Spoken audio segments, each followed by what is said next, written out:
Di ketentaraan, jabatan tertinggi yang pernah diemban M. Yusuf adalah Pangdam Hasanuddin dengan pangkat Brigadir Jenderal.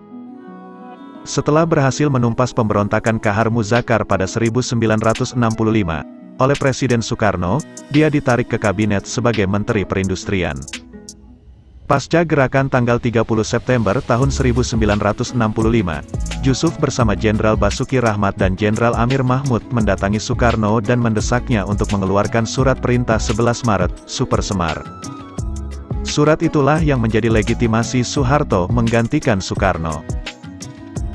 Di bawah pemerintahan Soeharto, Yusuf yang punya nama lengkap Andi Muhammad Yusuf Amir bertahan sebagai Menteri Perindustrian hingga 1978. Sementara Basuki dijadikan Menteri Dalam Negeri sejak 1966 sampai meninggal dunia pada tanggal 8 Januari tahun 1969.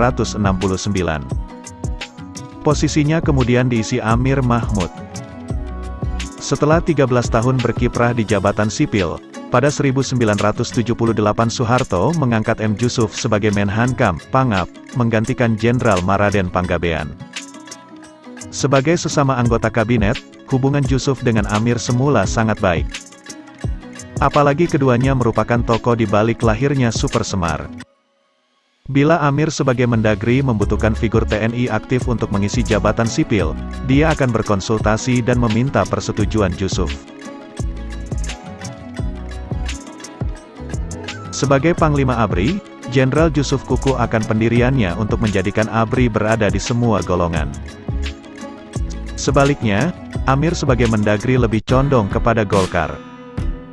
Di sisi lain, aktivitas Yusuf yang hampir setiap hari menjalin komunikasi dengan para prajurit di berbagai daerah ada yang memaknainya berbeda. Apalagi aktivitas itu selalu mendapatkan peliputan luas dari media massa. Popularitas M. Yusuf pun menjulang. Letjen Purnawirawan Rais Abin yang pernah menjadi asisten perencanaan umum di bawah M. Yusuf menulis bosnya itu selama 5 tahun 2 bulan menjabat Menhankam Pangap telah melakukan 411 hari perjalanan dan 172 kali kunjungan kerja. Total jarak yang ditempuh 588.122 km. Ucapannya terekam dalam 650 kaset, tulis Rais dalam buku Mission Accomplished.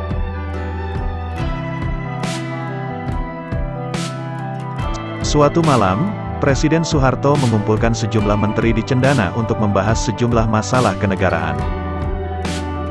Mereka yang hadir antara lain M. Yusuf, Amir Mahmud, Asintel Hankam Letjen LB Murdani, dan Mensesnek Letjen Sudarmono. Di kesempatan pertema pertemuan itu, Amir langsung mempersoalkan popularitas Yusuf yang kian menanjak, nyaris menyaingi Soeharto. Yusuf juga disebut sebagai bagian dari adanya ambisi tertentu. Tiba-tiba Jenderal Yusuf menggebrak meja dengan tangannya. Dengan suara keras ia menukas, "Bohong.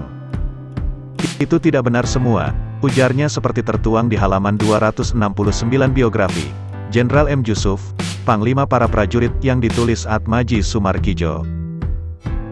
"Saya ini," lanjutnya, "diminta untuk jadi Menhankam Pangap karena perintah Bapak Presiden. Saya ini orang Bugis.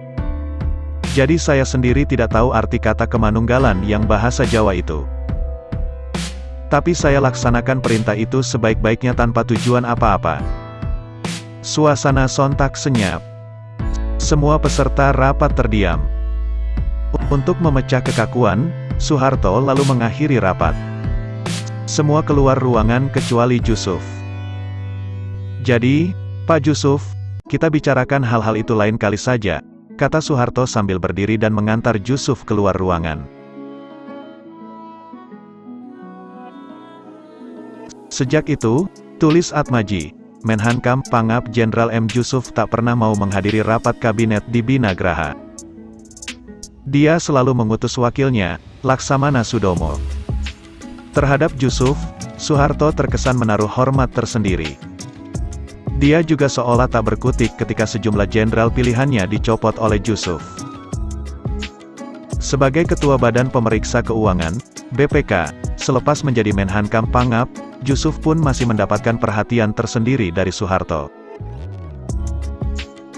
Ketika pada suatu malam dia ingin menghadap Soeharto, oleh Ajudan Kolonel Wiranto dijadwalkan di waktu lain karena malam itu Presiden sudah ada agenda dengan Panglima ABRI dan para kepala staf.